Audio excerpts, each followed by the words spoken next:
Carbon cases are everywhere these days, but can Longines' new Ultra-Chron Carbon truly redefine what we expect from a classic tool watch? As a longtime fan of Longines, from the 38mm Conquest, the GMT Zulu timer, to the Hydro Conquest that I own, this release had me really excited. So today I'm diving deep into this bold, modern take on a vintage classic to see if it really lives up to the hype. The Ultra-Chron name carries serious heritage. Back in 1968, Longines introduced it as one of the first high-frequency dive watches, a tool watch designed for precision and reliability.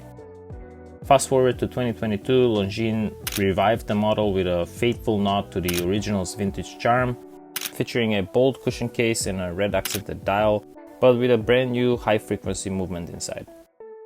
This new Ultra-Chron Carbon sticks very closely to that 2022 design, measuring a chunky 43mm across and 40mm thick. And while that sounds big, thanks to the short lugs and a cushion style case, it actually wears more comfortably and compactly, even on my 7-inch wrist. So don't let the numbers scare you off. But what really sets this watch apart is the case material. Longines combined carbon fibers with epoxy resin, heats and compresses them into solid blocks, and then mills each case to shape.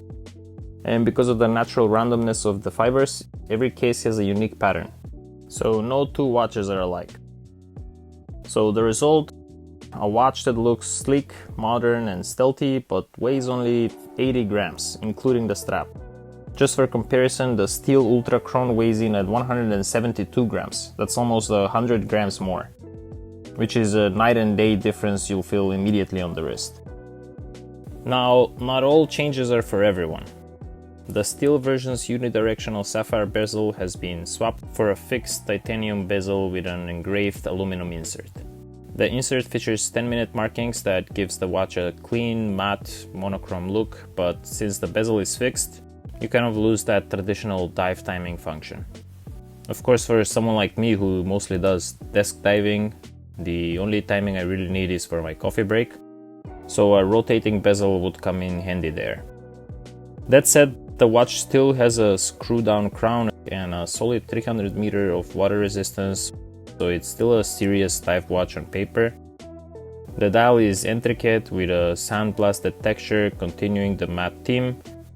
The gray PVD coated hands, raised indices and applied logos add depth without breaking the stealthy vibe. There's no date window, which keeps the dial clean and uncluttered, something that I personally really appreciate. It comes on a 22mm black fabric strap with a titanium buckle that perfectly complements the case. Under the hood, it's the caliber L836.6, a high beat movement exclusive to Longines through ETA.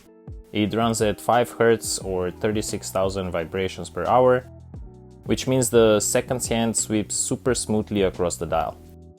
High frequency movements like this also tend to be more accurate in real world conditions, reacting better to shocks and positional changes.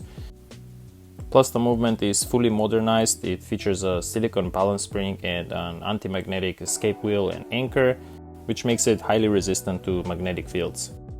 And on top of that, it's Chronometer certified. In fact, Longines highlights that the movement's accuracy is validated by its Ultra-Chronometer certification from Timelab, an independent testing lab in Geneva. This prestigious designation goes beyond standard chronometer certification, so this isn't just marketing hype, it's a truly precise and reliable timekeeper. So what's the verdict? At 43mm, it's definitely a big watch, but the cushion case and short lugs make it surprisingly wearable. The blacked out stealthy aesthetic looks stunning in person, subtle, modern and aggressive in just the right way. The weight is also very underrated. After wearing this, going back to my steel Hydro Conquest feels like wearing a brick. And that high beat movement is the cherry on top. Few watches under $5,000 offer this level of smoothness and precision. Watching that second-hand glide is deeply satisfying.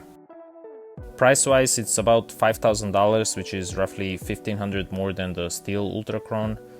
That's a noticeable jump, but once you feel the lightness and see the unique carbon pattern up close, the value becomes very clear. Longines continues to build a strong case as a serious alternative in this segment, and I can confidently say the Ultra-Chron Carbon is one of the cleanest, most compelling watches I've reviewed recently. But what do you think? Is carbon the future of dive watches, or do you prefer sticking with classic steel? Drop your thoughts and questions in the comments. If you enjoyed this review, please hit that like button and subscribe for more in-depth watch content coming soon. Thanks for watching, and I'll catch you in the next one.